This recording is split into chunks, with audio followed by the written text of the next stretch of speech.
You want me to go get my water too while we've actually started recording? Dude, come on. Give me a sec, I'll be back. Oh, God. James, go get your tea, man. Well, that's a more I have to go actually labor down some stairs and all that stuff. Yeah, it's all good, man. Mute your mic, go get your tea. I'm gonna get a drink as well. We'll reconvene in 5.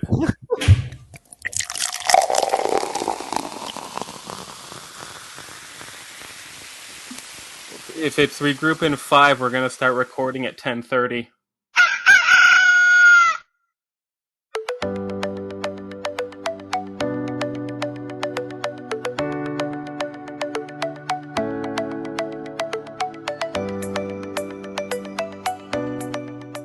The opinions expressed in the following are those of its participants and do not necessarily reflect those of the producers and the Six Talk Podcast Network. Also, the following contains mature material and mild language, which may not be suitable for all audiences. Discretion is advised. Okay, let's get going. Too bad, Mo, we're leaving you behind. Wait, where'd you go? Where did Mo go? What? I'm still here. Okay, here we go. For Friday night, July 16th, 2021, this is episode 47 of the Anime Roundtable Canada, presented by Anime North. Good evening, Mike Nicolas from 6 Points, 10 minutes south of the Anime North compound in the Toronto West End, joined as always by James Austin, Kevin Ng, Mohamed Sharmarke, and Geoff Greig. A quick reminder that you can get in touch with us and join in on the conversation. animeroundtable@gmail.com is our email address. At Anime Roundtable, you can find us there on Twitter and Instagram. Follow us on Twitter and Instagram because you'll almost surely hear from me if you do. AnimeRoundtable.com is our website with full show notes and past episodes, and we'll do our obligatory mention of Facebook, YouTube, Twitch, and Discord. Come visit us. We'll show up eventually. Okay, we basically charted our course for this episode, and we mentioned last week we had just begun the summer convention season, yet another unique version of it, virtual and in person. When we were last talking, we were in the back end of what was Aniplex Online and Anime Expo. One had just happened, the other was winding down, and we were waiting to see the next set of conventions that would happen the weekend after. One in-person convention in the form of Anime Matsuri. And concerning Anime Matsuri, the thing is, it was the first of a bunch of in-persons. There's going to be a few more in-persons to come this season, so let's talk more about in-persons when there's a few more under the collective belt of North America and I guess a good chunk of the world, because we're coming out of a unprecedented time, certainly in our lifetimes. So really, we're just still trying to get used to our new normals. And then the other big convention that kind of happened, depending on how you feel about anime lockdown, that's what also happened last weekend. And since we can't be in person at a place like Anime Matsuri in Houston, or is Otakon going to happen in person this year? Correct, it will be happening in person in Washington. It's going to be one of the first major conventions in Washington, D.C., supposedly. Opening up. And obviously we can't be there. Just for reference, Fan Expo is still planning a live in-person version sometime in the fall. Comic-Con, what's the story with that? They're doing an at-home edition, I believe, in a few weeks virtually, but were they saying they might do an in-person type of event later on in the year? I can't remember. There was something about that, but I could be wrong. But I think we can talk more about in-person stuff when we see a few more of them, because really it's too early to say, right? Let's save that discussion for some time later on into the future. But I think if they happen, right? Fair point, Mo. But most of our attention, because we could attend it from anywhere, was Anime Lockdown. Anime Lockdown did happen last weekend. I think before we go any further, we should give a quick round of applause for JP and the team. Lockdown was great. I believe everyone's gonna JP, Tony, and Poppy did a great job, and they had the Discord was running great. The Twitch was running great, other than the Nightbot always trying to take down all the links of all the guests that were trying to. They said Light Yagami was basically in the Nightbot. You had to fight it. And then, as they said, they tried to bring the spirit of the in-person convention, so they had more lore and stuff like that. The Johnson family came back. There was a ball pit. There were lots of hash browns. There was a freight elevator that people were trying to go on to. Hijinks in the video rooms, and then 2 Eleanors that they were annoying at the front desk, and many more. They used the hotel metaphor yet again. Yep. And the funny part is this time they had a few more visuals. We actually got to see JP's and face ocelots. for the first time. They had ocelots too. Okay. Just imagine if you saw an ocelot and you went into a hotel. So when we start talking about lockdown for us, we always can't help but remember when JP was on our show back in April, and he was at that point where he didn't know if this would happen, and then lo and behold, about maybe 2-3 weeks after he appeared, he announced he was going to do it. And you remember the reasoning that he was so much on the fence. He just didn't know if he could put on a good show, get the same type of impact. And to some degree, okay, that's fine, and that played out to some degree. Yeah, maybe that emotional punch couldn't have happened, because that might have been a lightning in the bottle moment, the first Anime Lockdown. But that doesn't mean you still couldn't put on a show that whoever did come to see it would have really liked it. And I think that's what sort of happened here when we look at a lot of the stuff that was presented. Some star power, maybe not the greatest. Top to bottom, though, I can't say anything really bad about it for what it was. I think he maybe that humbleness about setting the expectations the way he did when he was on our show made us prepare for that, for not maybe something that would have been blown our socks off, but then maybe he set up for an under delivery, but over delivered on an under delivery he may have set up. I don't know. What was your? They learned from the previous lockdown, but as he said, I guess he had watched other online anime conventions, and he said just they were underwhelming on the attendance and stuff like that. Some panelists wouldn't show up or things like that, like where things could go wrong. So he's like, am I really going to get more than 100 people to come to each panel and stuff like that? Luckily, he did in this case get to over 100 people at each panel. It's like there might have been 1 or 2 that were just below.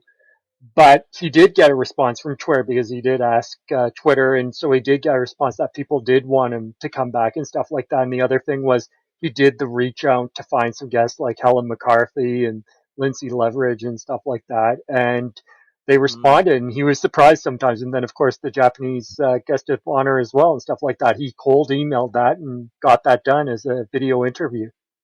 Tatsuhiko Takimoto is who you're talking about, the creator of Welcome to the NHK. Correct. And just to go back for a second, or just to put that out there, a good chunk of the convention is now available on YouTube. A lot of the individual events, as is the majority, it's there on their YouTube page, Anime Lockdown's YouTube page. Great YouTube page. Yeah, well, you know, it's... We'll have it in the links, but it's only 2 or 3 that aren't there, but pretty much most of it is there. You even have some of the stuff from last year, but there's some great content to be watched if you weren't able to attend during the weekends. Mm-hmm. Okay, full disclosure, I didn't see as much as I wanted to. You guys know I have a job at a mass vaccination clinic nearby here from 6 Points. So I spent my Friday and Saturday at work, so to speak. And I saw only a little bit of the Tatsuhiko Takimoto interview on Sunday because I was occupied with other errands and other obligations. Okay, do you have a takeaway from the Takimoto interview for starters, James? I'm going to assume you saw a good chunk of that, if not all. Yeah, no, I saw the interview. I guess nothing comes to mind in the moment, but it's interesting thinking of how much of the main character from Welcome to the NHK was in him and stuff like that. And it's kind of interesting how he brought that out and how he has some varied interests and stuff like that, where they talked about music and stuff like that. And I know that was of interest to JP when he asked about the guitar, but behind him and stuff like that. But it was, and he looked like he was enjoying the interview too. Like it's probably rare to see that raw of an interview in English from a Japanese creator. So, Mo, Geoff, Kevin, you have anything to say concerning the Takimoto interview? I didn't get around to the panel. I actually missed I missed all of Sunday actually, or Sunday because I was out, but I'm intending to go back to watch that interview this weekend. Yeah, I haven't seen it either, but it sounds like it was a good one. It is interesting to hear that it was more candid than a Japanese guest maybe usually would be. Candid's a good word, I think. I guess the other thing is he had to think because remember he was translating in his own head and you could see it sometimes, but it was definitely finding the right words and they definitely were able to bridge that gap. It's hard to do. So could he speak English then? Yeah, no, he could speak English and stuff like that. It's just a matter of I think he was finding the way to communicate, right? For the right words and stuff like that to make sure like there wasn't a misunderstanding, but you could understand what he was saying perfectly fine, stuff like that. There was nothing I would say was broken. It was more of a slow-paced English back and forth. You know what I mean? Yeah, I really find it interesting to learn which manga artists or even voice actors and so forth know English to more than a middle school level. And he was honestly trying there. I guess I was thinking probably Geoff would know better since he was in Japan and stuff like that. But when he was speaking the English and doing the language and stuff like that, it definitely felt like he was saying it not as we would say as natural English speakers, but more in a Japanese mindset. It felt like that when he was communicating and stuff like that, but you could still understand him quite well, I thought. Oh, even if it was minimal, like to be honest, it's still more English than almost anyone here probably in Ontario has of French. So No, of course. That's probably it was very conversational. Yeah, it was a nice conversation, and I can't really get into too many details because right now a lot of the details of the interview to me are kind of lost. So I'd have to rewatch it too, and I'm glad JP has put up the full interview. So maybe we can all go back and I guess around a real fireside in the near future, in person, we can all sit around and talk about that. I was impressed with how JP kind of prefaced all of this, saying by his admission, he had to slow down to accommodate Takimoto and so that he can help his own comprehension. And you can sense the respect JP had for him right away, just from those words. And Takimoto, for his part, became like not that I had a preconceived notion of what type of guy he was or is. He just came across as a very affable, likable character. After watching what I could of it, this sounds like a guy, to me, you wouldn't mind hanging out with for a bit. And it just sort of reminds me of any personality I've ever met in all the years I've been involved with this type of stuff in various formats, whether like helping out at Fan Expo or Anime North. And you know how sometimes you meet an artist whether it's a music performer, a voice artist, an actor, a writer, maybe not really be familiar with their work, but you engage with them enough, just enough. You become a fan of them, and you become really, really more curious about their work, and in turn, become a fan of their work later on. I say that about my experience hanging around Lisa Ortiz more than 20 years ago. I had not seen her performance in Slayers, but she was such a cool person to hang out with during that time in Fan Expo. I became a fan of hers. And I kept it all in mind as I watched her dub performance as Lena Inverse in Slayers. And that's sort of what I came away with after those bits and pieces of the Takimoto interview. I guess of interest too for Takimoto, Mike, is there was stuff he could promote because he has, as JP said, blogged in English, and that's how he contacted him through his blog, I believe. That's still a great story too. And I think that's a great story. So Isekai Nanpa, which I think is one of his newer light novels, he is not himself, but someone he knows has helped translate it into English, and he did a bit of help on that. And that's online. And then the other thing was, I guess he had recently released a new story for Welcome to the NHK, and him and another guy translated that into English, and that is online as well, I believe, for sale. That one chapter, I think it's like $7 or something like that. So that's interesting because you never really see that happening where the creator and maybe with the help of another translator try to translate it into another language, which is interesting. Mm-hmm. And of course, he was promoting his music too. He gave his SoundCloud link, so that was interesting. Okay. So, as I said, check it out. It's online. We'll check it out too. Before we leave the anime lockdown talk for a bit, once around the table, one or two panels that popped out at you that you think is worth watching if you haven't already. If any of our listeners, both of them, haven't seen it yet. Is there one thing that you want to point people to? Mike, I'm sure there's like 10 people who are listening, not 2. Okay, so Kevin, one thing. Just one, maybe 2 panels. What was your favorite, aside from Takimoto, since we've already talked about him? I really enjoyed Mike Toole's panel. I hate to tell you, that wasn't a panel there, Kevin. That was a giant robo infomercial. Exactly. That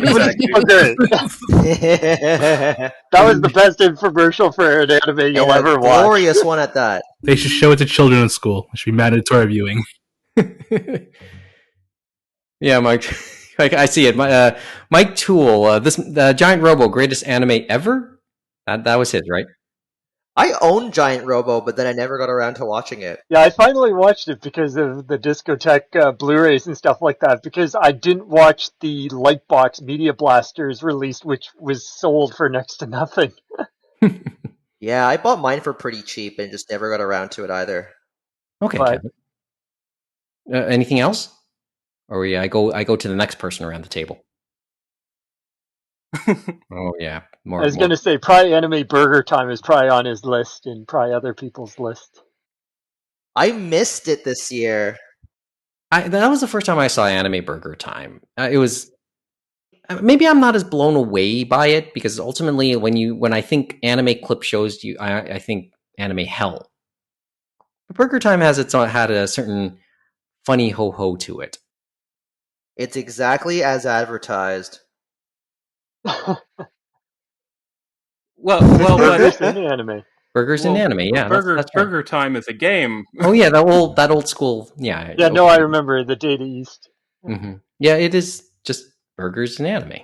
I liked it, but I missed about 2/3 of it. Really, it was a fun watch. Okay, But there were definitely some good panels from the usual suspect, like Helen McCarthy's was great. Erica Friedman's was great as well. And so was Lindsay Lindsay's panel as well. I guess probably if I was going to pick two panels that might fly under the radar, one was by a panelist who was doing their very first panel, and it was Lady Wolf, I believe Emma was her name, and it was there are so many people in Versailles today. It was a Saturday panel, today, the French Revolution and the Rose of Versailles. And Okay. so for that one, they talked about the French Revolution in context of Rose of Versailles. And it was a very good panel and very informative. And I don't think you'll ever learn about the French Revolution in all four versions or four phases of the French Revolution as well as she did. And I think it was like 15 minutes and 4 slides. And it was very informative and crazy. And then the last one to mention that was kind of good and was kind of, they've only done a few panels, I think a few times, was the Friday evening one. What was it? Trying to find it, but I can't find it. It's like Can't Even Think Straight. Can't Even Think Straight, representing and misrepresenting LGBTQIA plus characters in anime and manga. And that panelist, Dry Bones and Skeleton Crew, they had a lot of energy. And I was laughing. JP admitted after the panel was done, he was laughing and he didn't know what to expect and he had a ball. And I have to admit, I had a ball listening to that panel, and it's just a ball of energy you have to watch to see. And the last one that surprising is on the YouTube. I'm not sure how long it'll be there. It is age restricted. Is the tentacle panel, and that's all I can say. Just tentacle panel. What happens in that panel room stays in that panel room. Okay. Well, it's all about. It just talks about different like octopi, right? Well, they tried to see if they would not be on Twitch, but let's just say, as we remember, there are 3 things you can't say on TV. I think there's a million things you can't say on Twitch and the internet, right? So it's not just a clip show of different octopi in anime. Oh, So boy. that's actually an interesting misconception. Octopuses don't have tentacles as they are biologically known. Squid have 2 tentacles and 8 arms, versus octopuses just have arms. Tentacles, I think, I'm not a biologist, but it has something to do with the extendable capabilities. And octopuses' arms can do that somewhat, but I think they're not technically the appendage that counts as tentacle, but colloquially they are tentacles, I guess. But Interesting. Makes for great fiction. You know what we're going to have to do, Mike? We're going to have to put in the notes the YouTube video that John Oliver just posted on the Last Week Tonight YouTube, and it was a web exclusive on octopuses and why they're so great. Octopi, guys. Geoff, anything that stuck out to you? Well, the 2 panels. Oh, let's not get into that. The 2 videos that James just mentioned actually were 2 of the few that I did watch. I did not have quite as favorable a reaction to them. I think they both have merits, but I think one that I did, or thankfully by a process of elimination, the 2 other ones I saw were companies that knew nothing about anime fan wants, which I think had a much better second half. It was really interesting to see the weirdness that some of these companies did to for their home video releases. I think I was kind of hoping for a little bit more, on the how they were dubbed and things like that. But there were still some pretty nice stories, or pretty interesting stories there. And I did see the horror in Pokemon panel. It was pre-recorded. I saw all of these on YouTube anyways. And that was by, I think the Facebook page is Straight Out of Kanto. And it was a pretty good overview of some horror elements in Pokemon. A little bit disappointed that the official horror manga for Pokemon wasn't included in the sort of rundown of all the different instances of horror and creepy elements. But with only 55 minutes, maybe certain things had to be cut. But lovely Irish accent throughout that one as well. So that one was 2020 panel from last year. And it was so great that at least you could catch up on that. So that was, I remember that one. That was a good one. I thought that I remembered was one of the seeing... ones they had from Ireland, I believe, or UK. Yeah, I thought I remembered seeing part of it before. Like, it seemed familiar at the beginning, so maybe I started watching it last year, but then bailed out, so I saw the whole thing this time. Okay, that's good. But yeah. Mo? Azuki was pretty good. That's all I can really say about it, right? No, it was good to learn more about that, right? And stuff like that. And they're still learning how to get the ball rolling, as they said, and they want to press the start button. There are still features they want to add, which they said to people. So that's good to know. And they're listening to those fan wants, right? Exactly. I mean, that's exactly what it is. The fact that they're listening to fans is pretty great. I mean, the interface is cool. The development's awesome. I mean, I feel like it's gonna go somewhere, man. Like it's like a mini Crunchyroll in its infancy, right? It's gonna blow up. You wait and see, man. It's gonna take over. It's gonna be like the Netflix of manga. It's gonna be ridiculous. Well, we're still waiting for the Netflix moment in digital manga, right? I think, as they said, it's going to take time, but I think they have a good chance to get a good base. They, other than Kodansha and Kraken, they just need a few more publishers and stuff like that, and they need to continue to add to their platform as they said they were going to do, and that takes time and to build the subscriber base. But what I've seen so far, it looks fantastic and stuff like that, and with the commenting and stuff like that, and they're not limiting you to say you have to be a member to comment. So someone else could go in there and they can comment on any chapter. And I'm guessing if they are doing that, they're probably not watching, but reading those on sites that cannot be named. But it's too bad they never got that chance at Crunchyroll. Mm-hmm. Kevin? I caught the Azuki panel after the fact, and yeah, I'm pretty hopeful actually that they can make more progress than other manga services. Yeah, so I actually didn't know Kaiten Books was also part of the launch, so that was a nice little touch on top of the Kodansha stuff. Yeah, I think what will happen, if I had to make a prediction, is that they'll probably be able to convince a couple of the smaller pubs to post digital stuff, maybe like Glacier Bay Books, or maybe even say, I don't know. There's a lot of those small ones. Like, I guess Glacier Bay is the only one that comes to mind right now for me. But if they can nab, say, like 7 Seas titles, or if they can even nab Yen Press's back catalog, that's when we'll truly see progress, and that's when I'll finally think that there's hope for a so-quoted Netflix of digital manga, because I'm still very pessimistic in that won't happen for a long time. Oh, come on, Kevin. Be on the bright side. It can happen any moment now. No, I guess, but... And they are updating as they said, every Thursday they're updating the manga, because not all of them had the whole series. So it's, as they said, it takes time to build that library. Yeah, I got all the confidence, man. That's good then. And you've seen the interface. You've been around there too, Kevin.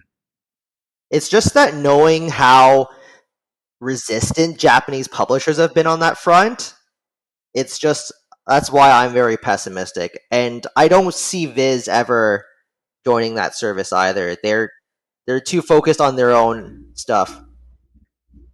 I mean, it's gonna happen. It's gonna happen sooner or later. I mean, just growth and whatnot. I wish, happen, man. Just good stuff. A lot of these points that are now coming up, as we're talking about Azuki, will come up in another form. I'm just saying the whole philosophies, the points we're just bringing up now, we're going to come back to that in just a few minutes, if you know what I mean. Oh, yeah. Yeah. Yeah, no, but it's as they said, it's happening now, and hopefully it's a turning point in Japan because they realize the readership in these magazines are going down, and they're starting to finally figure out that people are more going to digital. It's getting over that hump, so hopefully they're more willing to look at it outside of Japan. And Azuki, the big thing about them is it's not just region locked. It's Japan's the only region that's locked out. It's English outside of Japan, period, which is a Okay. big thing that not many sites can always say. Okay. I have to be quick because I do want to get to our main story in a bit. Two panels that I would have recommended, and because they're kind of looking back, there was the Eva panel. You cannot reference was really well done. I really personally enjoyed because it talked at length about many of the religious references in Eva. And I say religious, not necessarily Christian. And some of the whole how Christian references ended up in Eva, they talked at length about that. But there's a lot of Hebrew and Islam references too, or a good number. So how they ended up making those connections and how they talk about it and how maybe even misinterpreted it got.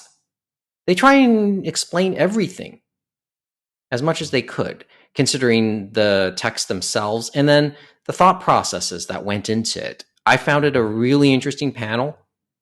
So there's one recommendation. The other, and I forgot her name, but it's there.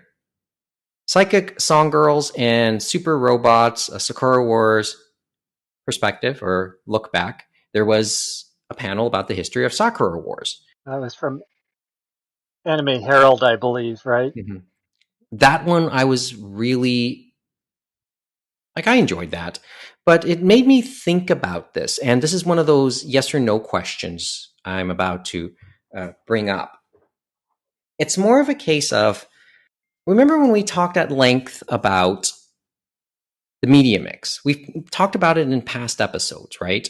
The whole idea of a property and its media mix. When I think of Sakura Wars now, looking back after all these years, and when I was getting into anime myself in the mid to late 90s, a set of images I kept seeing in promotion was Sakura Wars. We knew nothing about it, or nothing really big about it, just lots of fan subs. Knew it was a video game. But really not much had been released here, but I just knew it was a big thing. And it never really took off here. But obviously it was a thing in Japan. So my thought was this the turning point? Was Sakura Wars the turning point for the media mix concepts when it comes to anime manga type of pop culture in Japan? Like it was the moment where video games officially came into the media mix, and maybe the media mix being born from the video game instead of the anime or the manga. Oh, sorry, maybe we can answer that in a second. Kevin, what do you have to say?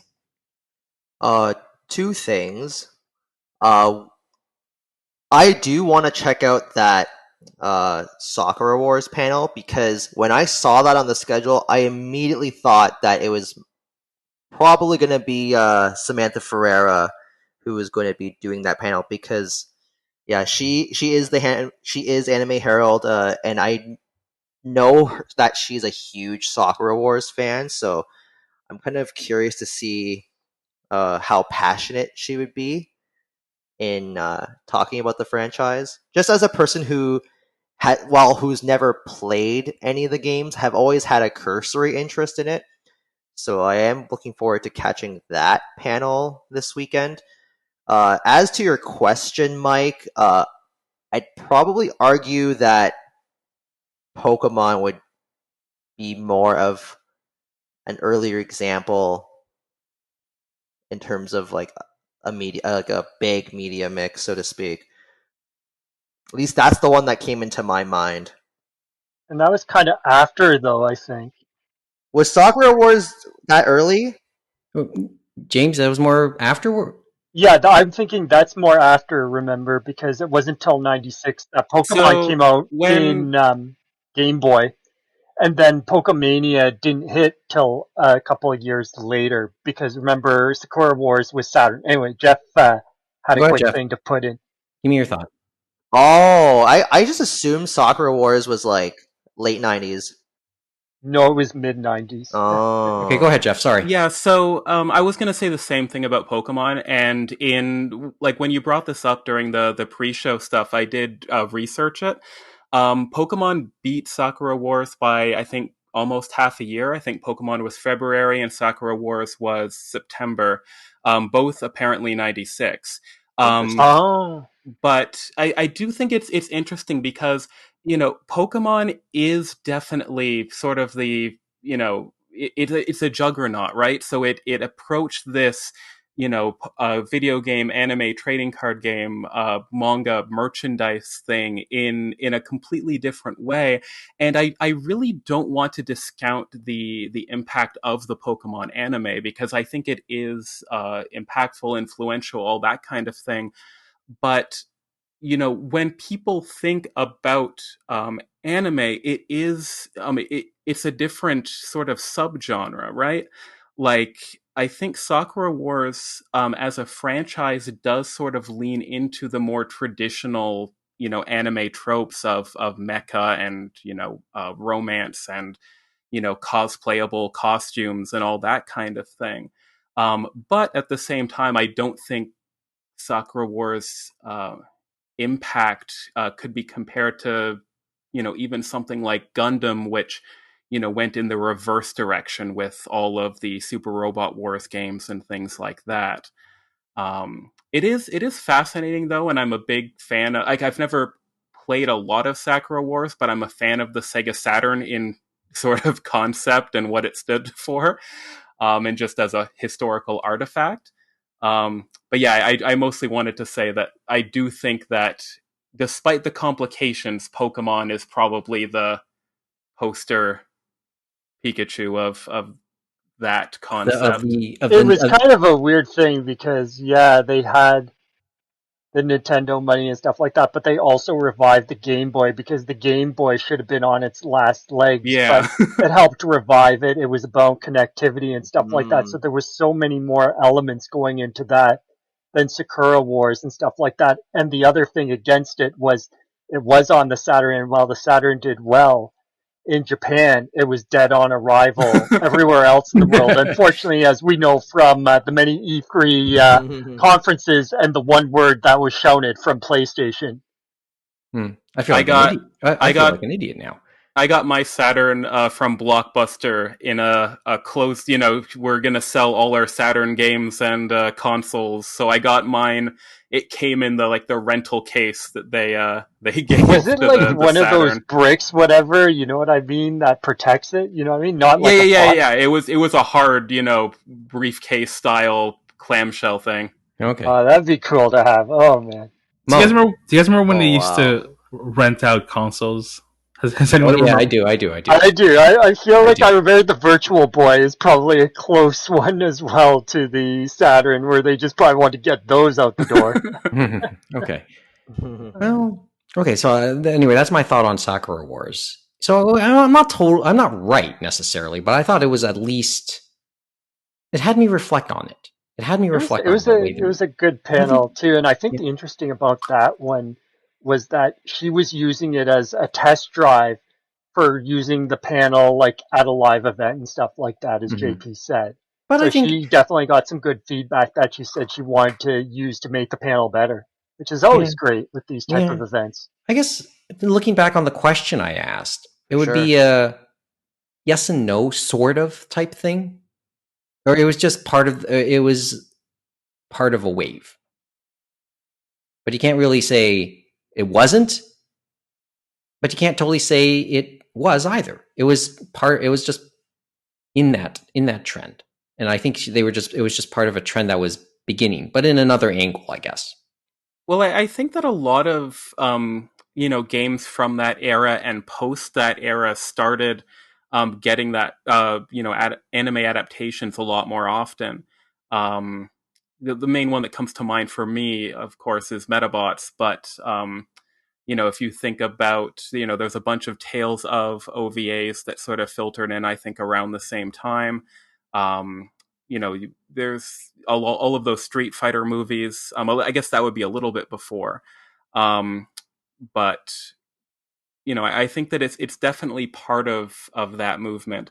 And it is also a piece where, I think there had been CD-ROM based video games for a little bit at that point, but it was still relatively new. So this was, the era where for the first time you could have anime cutscenes opening up a game. You could have voice acting in both English and Japanese in the original audio, even, little cutscenes, and really kind of start making what you saw on the anime screen sort of translate to a video game a lot more than you could on a NES or even Super Nintendo. Okay, that's a fair point.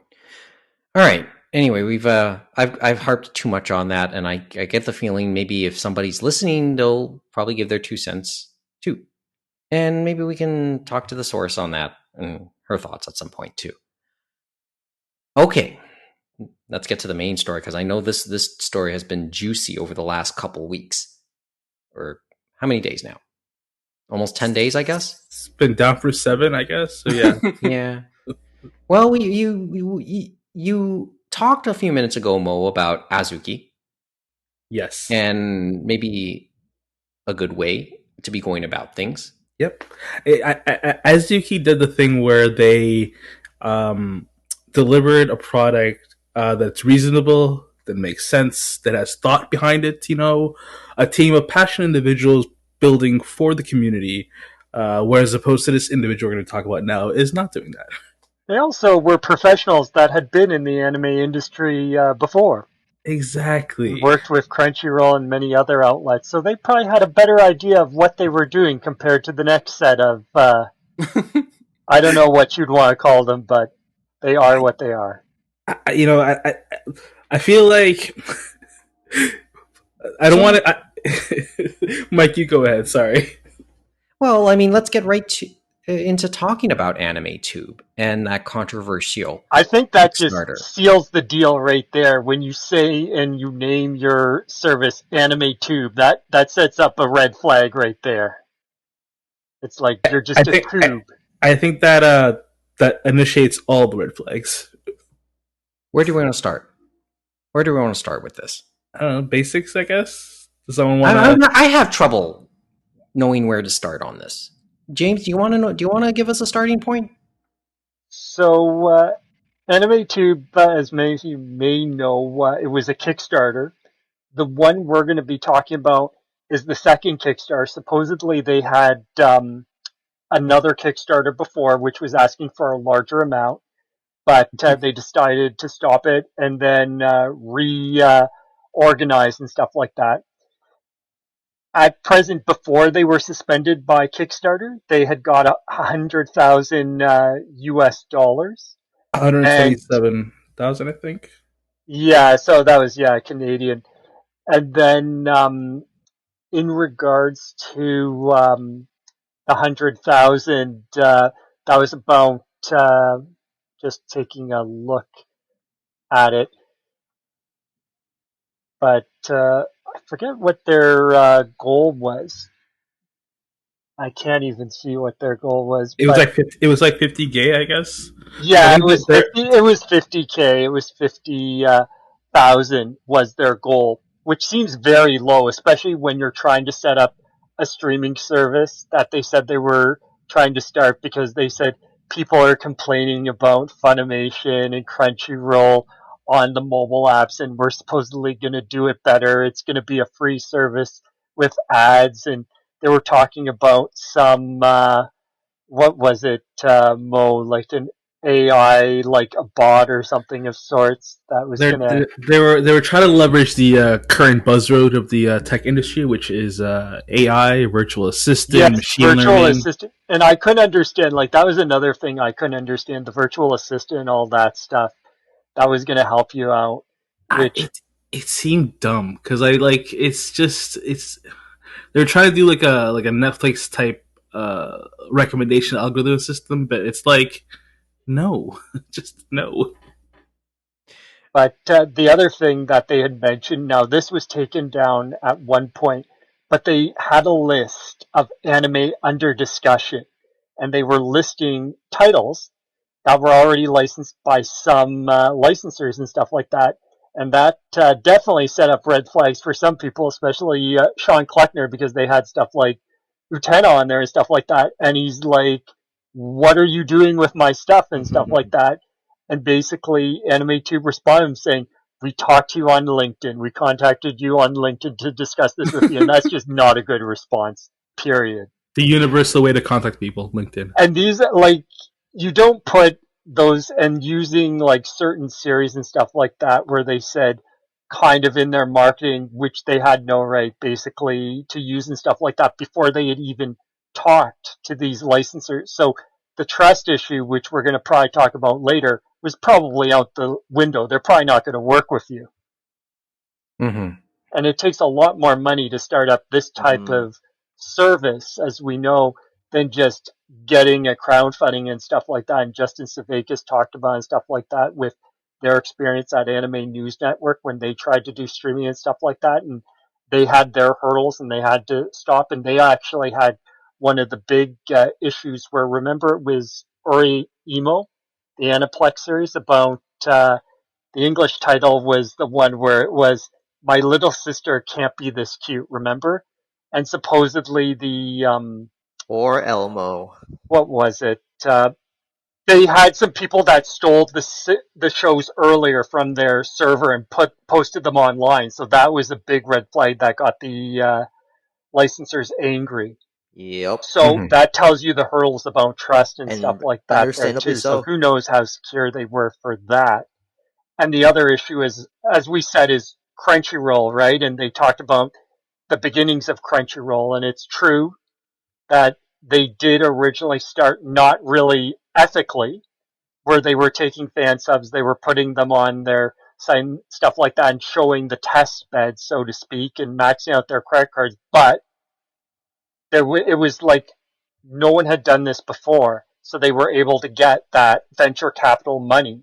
And as Justin Savakis and others had said, once they got that capital, they went legit and they put everything back into the right sources, back into the anime companies, back to the creators and all that stuff, and took the long road where everything was off Crunchyroll, and they rebuilt to where they are now, where they have thousands of legitimate episodes with money going back to creators, regardless of what you think of the quality of their streams and stuff like that. Right.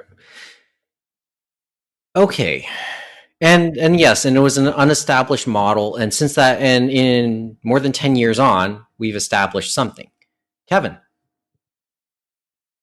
Faku is another great example of this. Faku? And they had mentioned Faku, didn't they, Kevin? Because it was the exact same thing. They hosted...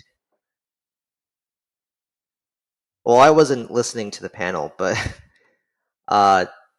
yeah, pretty much Jacob Grady had all these illegal scanlations of Arrow manga on Faku, and then Wani Publications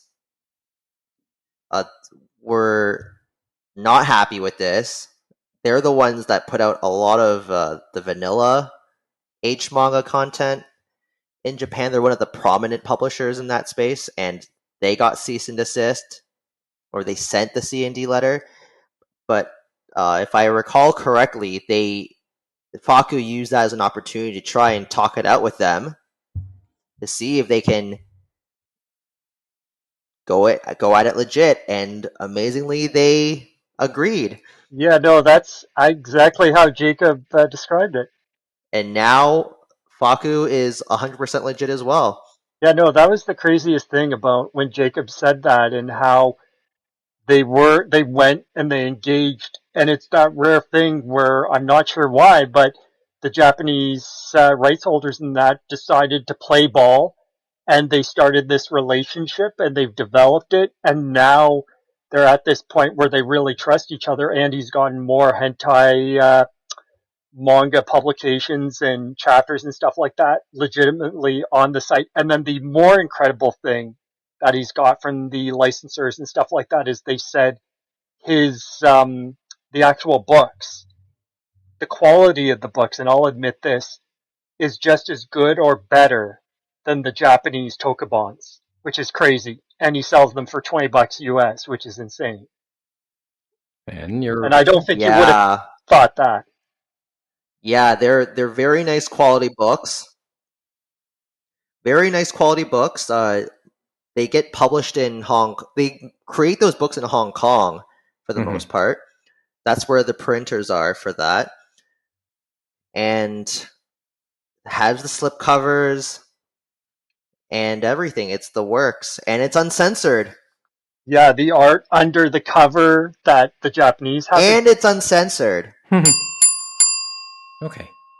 And that's a hard thing too, right, with that as well. That was another thing that was interesting that they were able to get done and stuff like that. But it takes time to get that stuff done. And these guys, I don't think, had a clue as to what they were getting into. And now I don't, anyone will listen to them.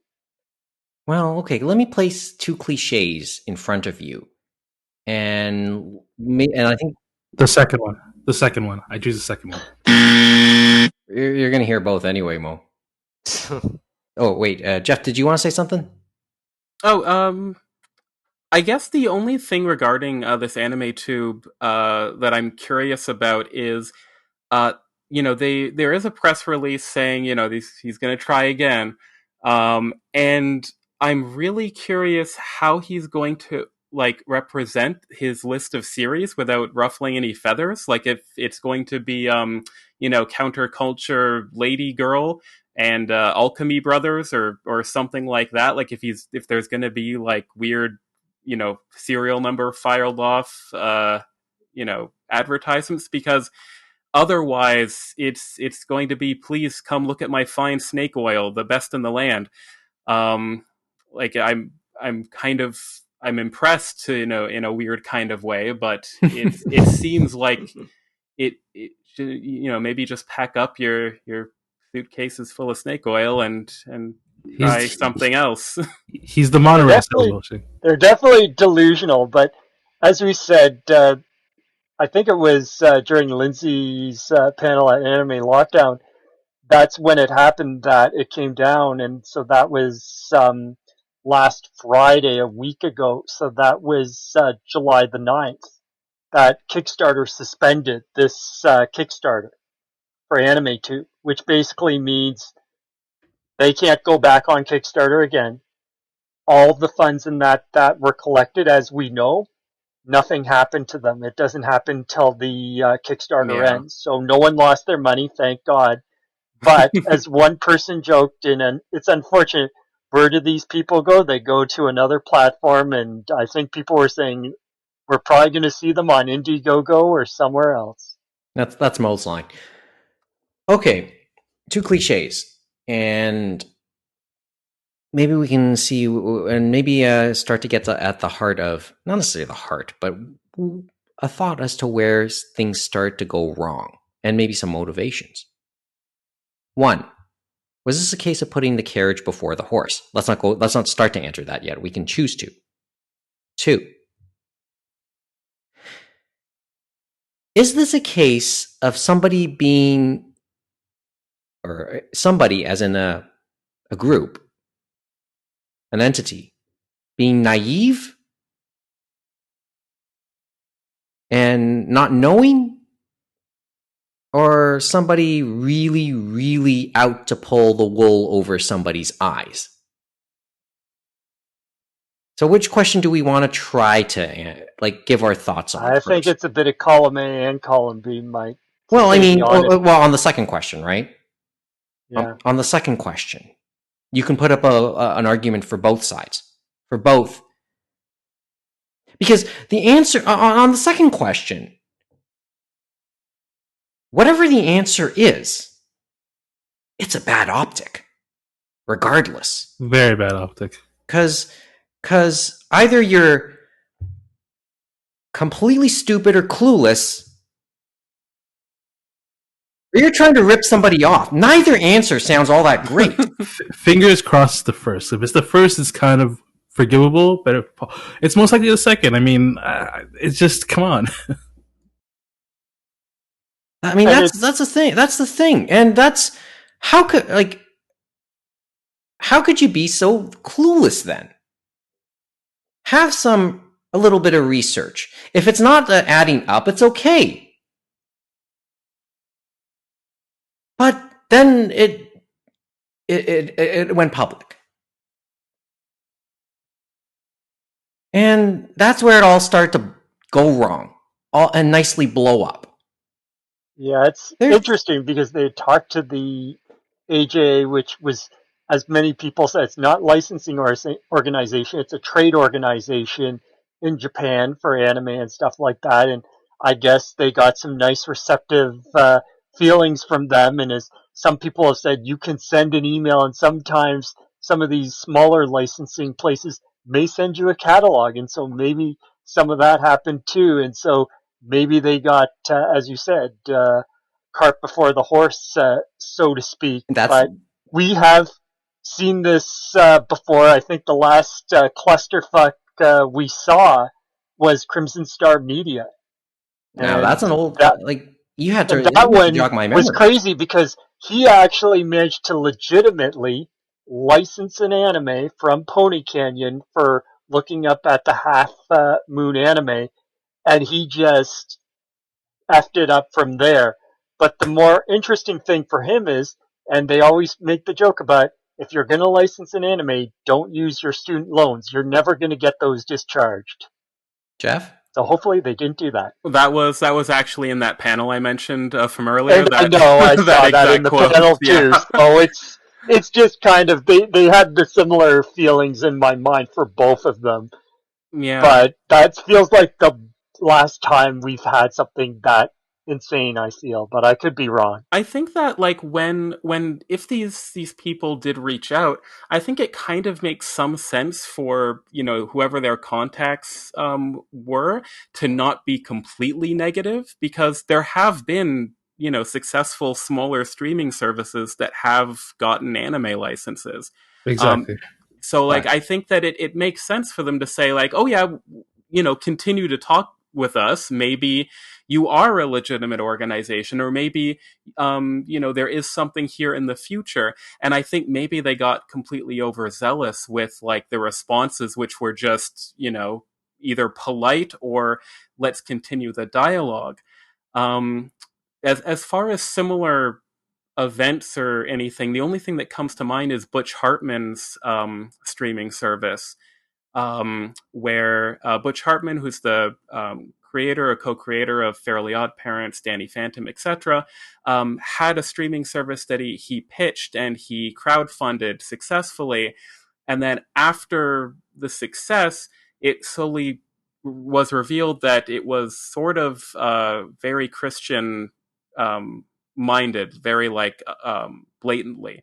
I think it was probably just values, but it might have gone even further. It's been a few years before I delved into the subject, but he didn't divulge that when he was doing the initial crowdfunding.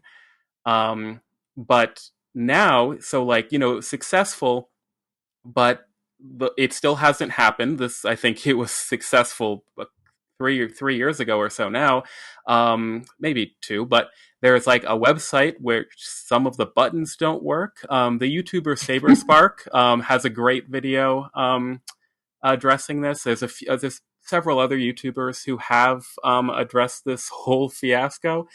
But the buttons don't work.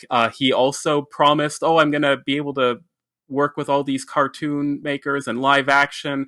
And his his crowdfunding trailer had all these great B-roll of different shows, and the so far final result is a broken website with a couple of the cartoons he already made personally, which he sells otherwise. So I think I'm definitely leaning a little bit more onto them being naive, but there might have been I don't think there was completely malicious intent, but definitely like swindler kind of like, I want to do this cool thing that people want, but hey, I can maybe, it might not work and I'll still make money. Great. But and you kind of address the cart before the horse type stuff too.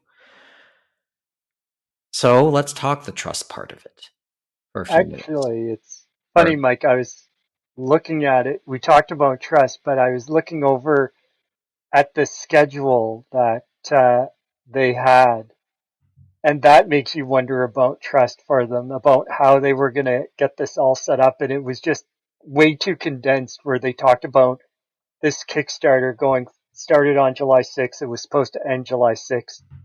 And then they said August 23rd to September 3rd, they were going to do web development for the mobile apps and all this stuff. From September 6th to 17th, they were going to have the forum brought online for discussions. Then September 20th to the 26th, they were going to travel to Japan to sign licensing contracts.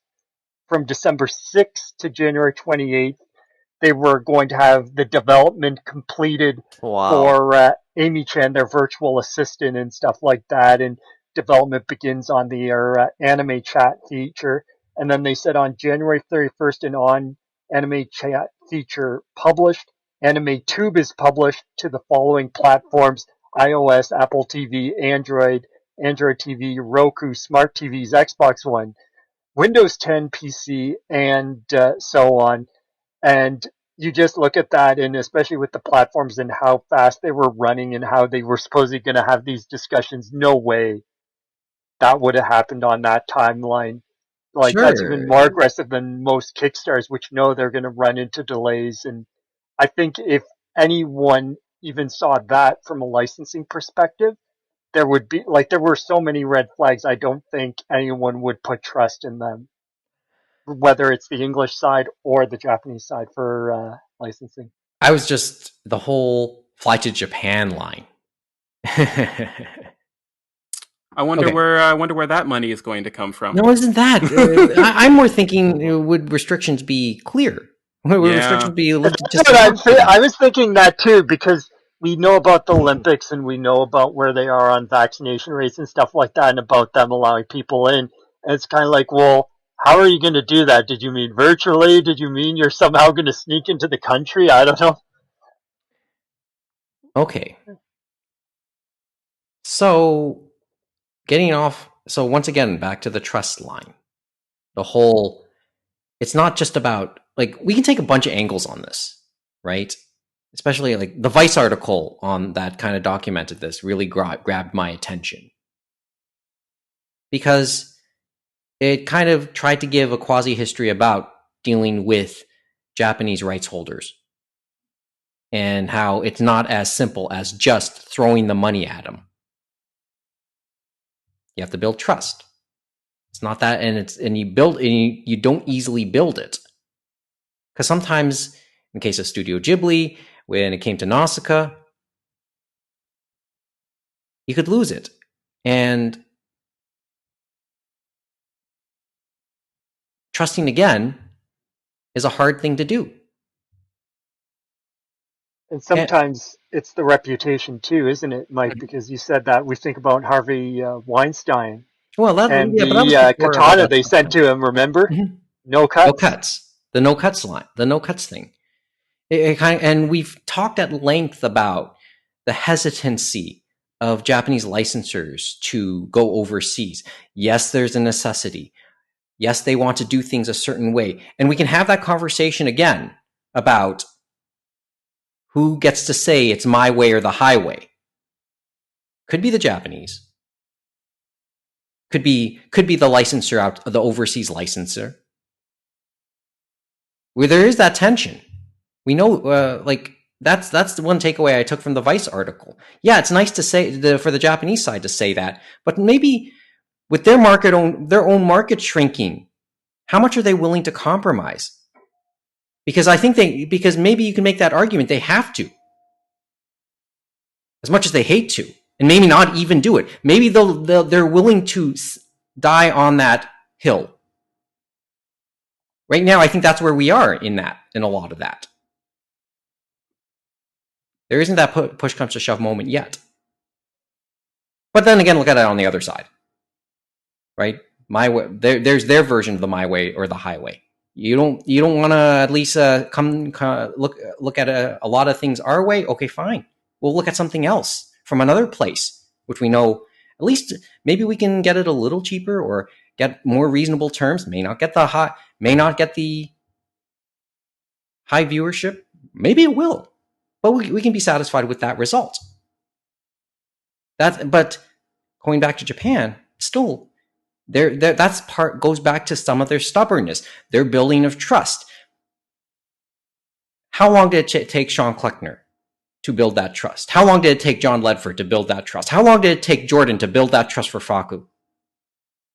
And the other one we said Netflix as well, and Netflix. Since Vegas mentioned that, saying them building Netflix Japan, getting the right people from within Japan to build that trust, to do the anime, the live action, all that stuff. They're now seeing the benefits, the results that building process. And we can make that argument. Okay, it's happened rather suddenly in the last year. I think we've just seen it bloom over the last year. It's been building for a longer period. So maybe that's my fault for really focusing on that, or my fault for wanting to focus a little bit more on how much it's exploded over the last year. We keep forgetting how much of the foundation. We keep forgetting about foundations. And the foundations had to build for some time, well before we were aware of it. Maybe well before this podcast returned 3 years ago. Agree or disagree? Agree, totally, 100%. I would agree. So, and going back to the dilemma that, what's the name of the gentleman? Going back to the dilemma that George Weller now faces. He's put himself behind the 8 ball with people like Jordan, with people like Kleckner, with people like Savekis.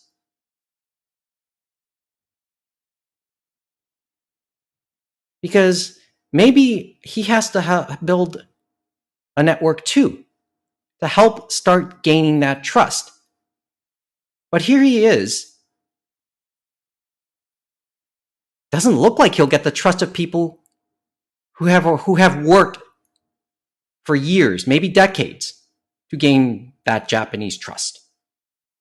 Who could get him those initial meetings so he can get that Japanese trust.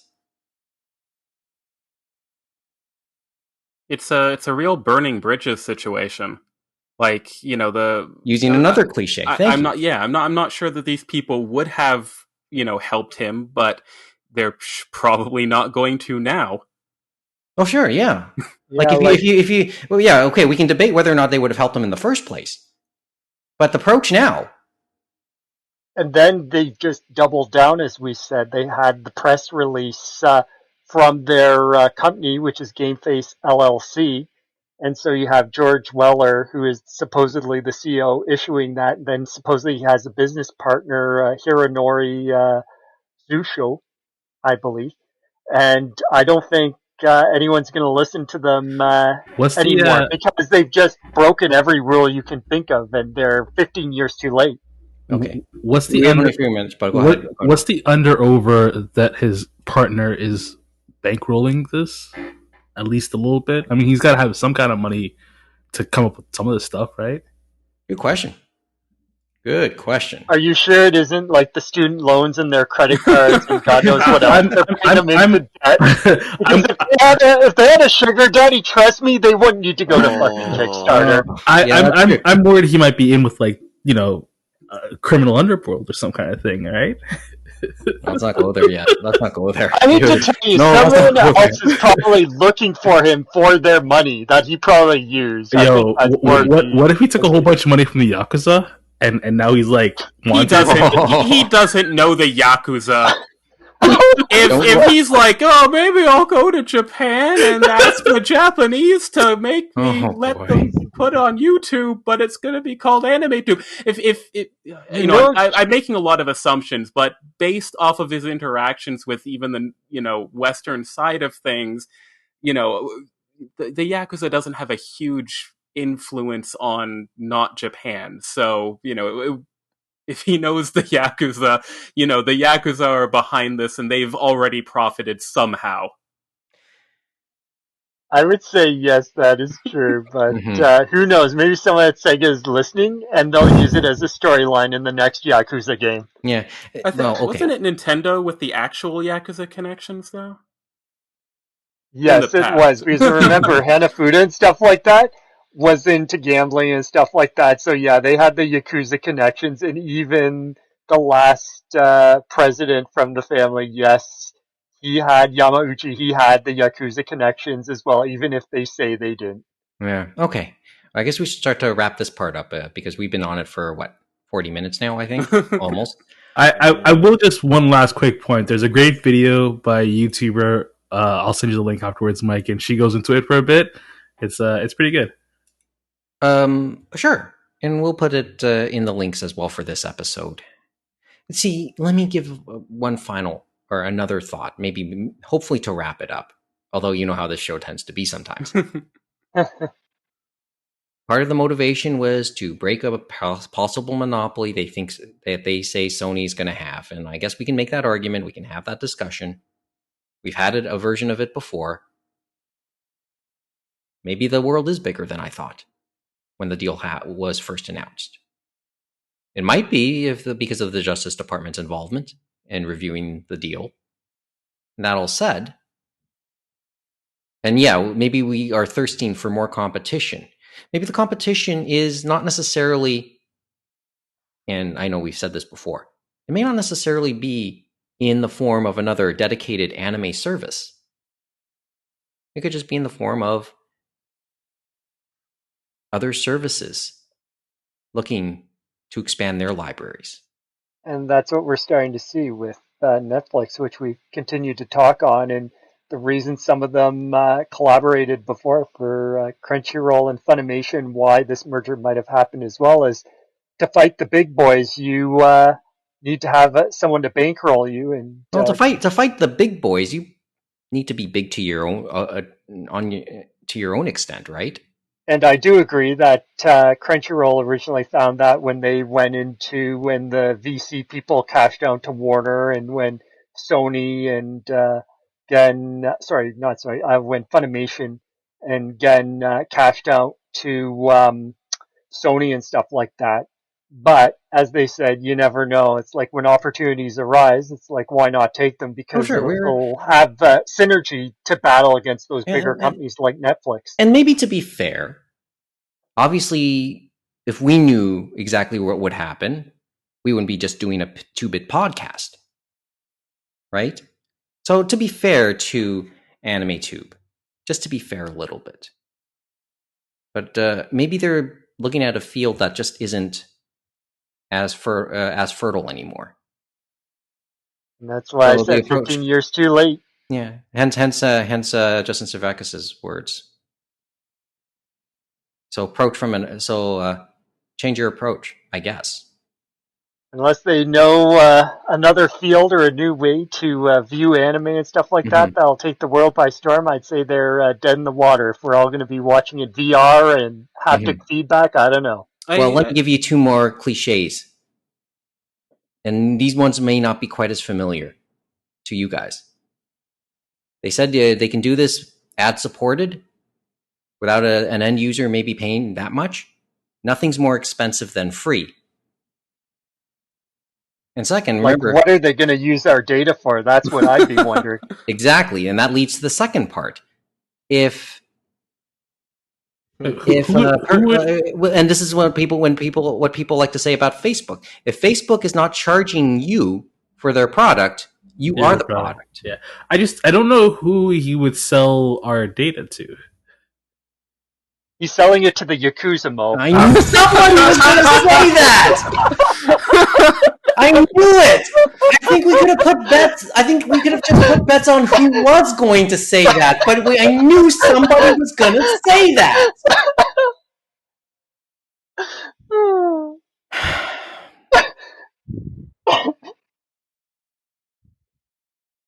I hate to tell you, the algorithm's going to come for us, Mike. It's going to come for us, the algorithm. At some point? Probably. And so will the lawsuits, too. Okay. What a mess, though. Juicy story. Great story. I don't think we'll ever see this big of a clusterfuck ever again, but we probably said the same about Crimson Media, so who knows? And I think we said this more than a decade ago about Crunchyroll back at the time. One last thing, and this is kind of flashing back because I know just to put him back into perspective again and just to remember him one more time. James, do you have any memory of Zach Birchie's first interviews with any executives from Crunchyroll? Because I knew they were kind of they are still online. Yeah, they are still online on Anime News Network, and they were very direct interviews and stuff like that, and very putting their feet to the fire and stuff like that, saying, well, this is what you have and this is what you've done, and it's like, how do we know this is what you're going to do and stuff like that? And it was kind of he was a bit, and people did a wait and see, and because it was such a time of change, right? No one knew how it was going to go, and internet, like the capacity and the stability wasn't where it is today and stuff like that. So it took time to develop that. But after they went legit, just like Jacob, Grady, and Thacker did, they walked the talk. And that's the big thing. They walked the talk. Mm-hmm. And they gained that trust. I do. And in our mind, it might have been faster than we thought, but it was probably a slow burn to get it to where they are today. Okay, Geoff. Go ahead. I really do want to hope that the best of intentions were placed here. Because with that best of intentions model, you do kind of have a Robin Hood kind of, scenario, but geez, the hubris on this this organization. Yeah, it just bad perception. Okay. Well, we don't have much time for the bullets, do we? Or unless we want to go 2 hours tonight. Do we want to talk a few possible essays? I'm always up for 2 hours. We can talk a few bullets. We might put a few on the katana, but I think we can get through a couple or so. Well said, Mr. Oscar. And I think there's a plush katana of some sort. That hatchet might be the thing that gets cut. Okay. I hear the hatchet is cheaper than the Pokemon plushies that are life size. Okay, let's do the bullets. These are that Rena that. Go ahead. What was I gonna say? That Rena plush hatchet is so cute. The bullets. I want to take it home with me. Of course you do. The bullets. But will you be able to get it across the border? The bullets. Presented in point form, but could become essays. Okay. I guess we will talk the hatchet plushie. What do you want to say about that? First bullet. The first bullet is a sharp one. Come on, say it. Say it. Say it. Go easy on him. We got the lag going on. I could crossplay as Rena now, if I really wanted to. Okay. They say it's about $40 US if you look at it, and it's going to be in the Anime stores, I guess, online and across Japan until July 21st, 2021. And it's going to release in October, which makes sense. Halloween, right? Mm-hmm. Okay, I have nothing to add because I'm not as big a Higurashi guy. Yeah, it would go perfectly with. I was going to say that it would go perfectly well with my existing plushies, which would be My Little Mekazawa from Cromartie High School. I a decent sized Shin-chan plushie, and then I also have a modified teddy bear with a gun pointing at its head. Cool. That I bought at Fan Expo years ago. Well, I hate to tell you, Kevin, but that makes no sense when I see the line where it says the size of the plush hatchet may not exactly be lore accurate, but it also makes for an excellent cushion to hug or rest your forehead on, and its wieldable handle can give you an edge in a pillow fight. Oh boy. I'm just looking at these pictures again. Okay, no, I have nothing else to add because I don't know Higurashi all that well. Love it. Love it. All right, should we move on? Can we move on? Okay, let's go. Let's do the real bullets now. Well, you already we already started. G Kids licensing Future Boy Conan. A couple of years ago when we had old Mohamed, when we had Mr. Abdul Hadi on the show, he talked about watching Future Boy Conan in Egypt, I believe, if I remember correctly. And I didn't really, it only dawned upon me recently. Future Boy Conan has never gotten an official release in English, or at least in North America. Yeah, it was one of those where it never got to our shores, it got to other shores. And it's kind of surprising it took this long, especially since it was helmed by Miyazaki and stuff like that. And considering he did it after he helped out with Lupin Part 1 with Takahata. And then, of course, just before he did Cagliostro and stuff like that. But it's interesting it took this long. It's not surprising it's G Kids because they basically have done the Ghibli library and stuff like that. So I think there was definitely trust there to get it done. It's interesting, though, the English dub, because supposedly that's a new English dub. So I'm intrigued to see how that would sound and stuff like that, especially given the age of the show, because usually you don't have that with a show of this age. But I'm guessing with the Miyazaki pedigree, that helped it out. And we'll probably get interest from the community anyway. I guess the real wonder is why this happened so long. Go ahead. I'm not sure, like, when they dub older shows, do they lower the quality of the audio recording to match the music and sound effects, or do they just have a weirdly high quality audio stream? Because usually it depends on that older show, if they have the separated sound and effects and stuff like that, so they can, you know what I mean, get that extra language track in there and stuff like that. So I'm guessing for this one, they did have that and were able to get it done for it. So it will probably sound like any other English dub. It's just going to have the older animation and stuff like that. But it's one, as Mike, you said, was in other countries and other languages, and they've talked about like old Mohamed. So it's really intriguing to check this part of Miyazaki's back catalog and see what it's all about and stuff like that, because we've kind of heard or read about it.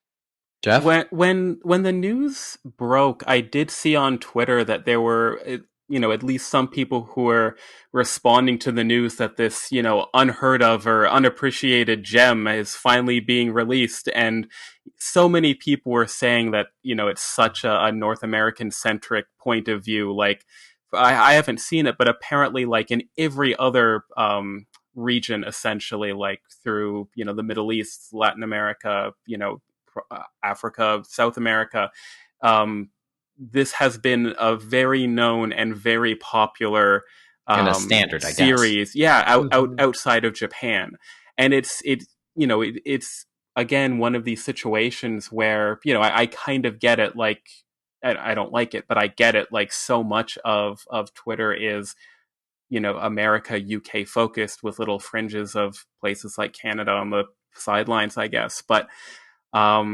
it is kind of like, that's, as far as the story, that's what has stood out to me, is that it is another weird example of people completely forgetting that other places outside of Japan also enjoy and have their own anime cultures that often go untalked about. And a key word is different,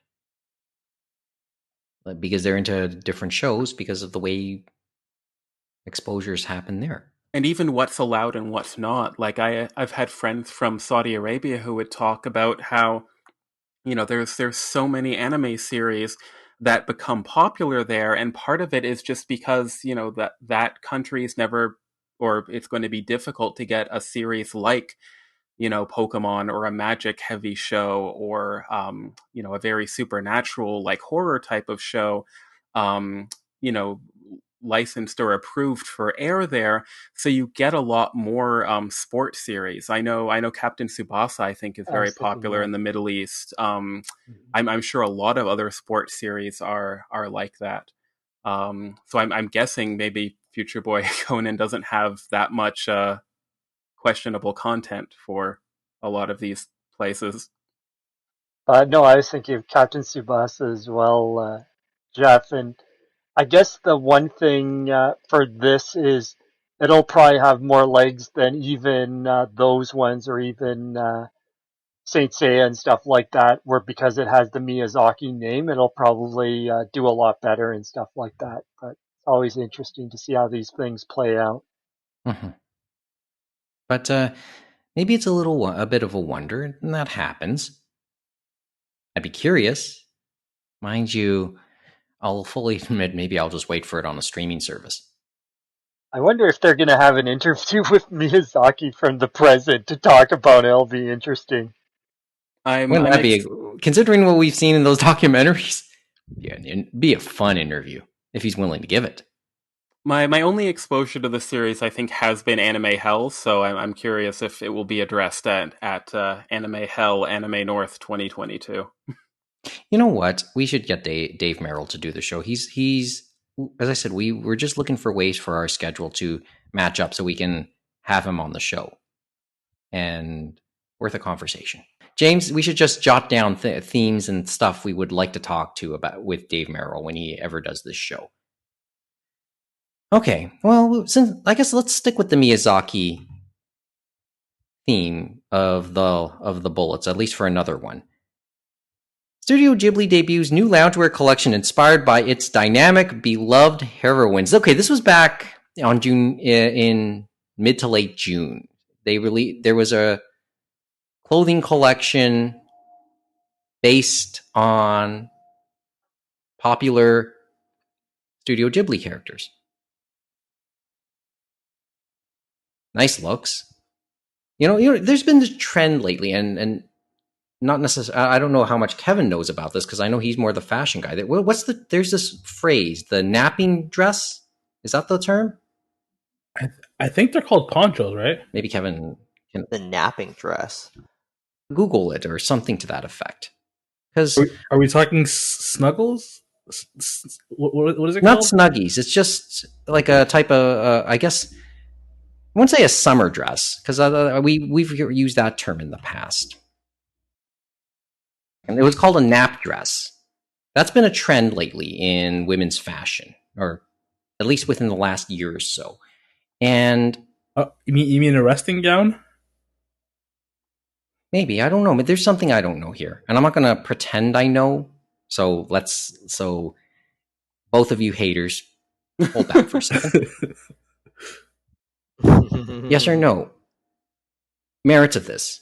I don't. Remember a decade ago? Okay, sorry, I cut somebody off. Yeah, Just I'll as a just just to put this into context, and then Jeff. Sorry, Jeff. I apologize.